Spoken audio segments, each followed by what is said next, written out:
La pêche illégale et non déclarée et non réglementée vaut jusqu'à 36,4 milliards de dollars par an et représente jusqu'à 33% du prix mondial selon un rapport de l'Institut britannique des services unis, un groupe de réflexion sur la défense et la sécurité.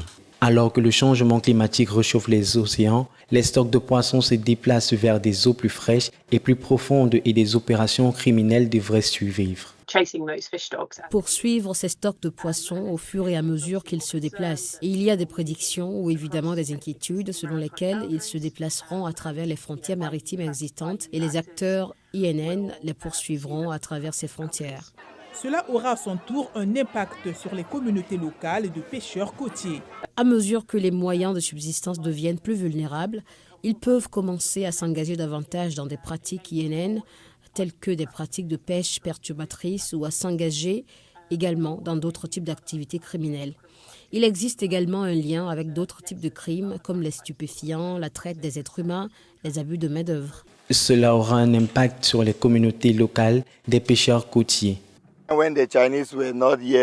Avant l'arrivée des bateaux chinois, si un pêcheur allait à la mer, il pouvait au moins avoir quelque chose de bon pour la journée. Mais de nos jours, ce n'est pas vraiment facile pour nous, pêcheurs. Les choses sont difficiles. De nombreux pays pauvres n'ont pas la capacité de surveiller leurs eaux dans certaines régions d'Afrique et d'Amérique du Sud. Les membres de la communauté côtière affirment que les chalutiers, y compris les navires chinois, ont dévasté le stock de poissons. Beaucoup sont liés à l'engagement de la Chine envers la ligne en 9 tirets, qui est la sorte de frontière maritime autoproclamée du pays. Et ils appliquent cela par le biais de milices de pêcheurs armés. Donc cela joue évidemment beaucoup aussi.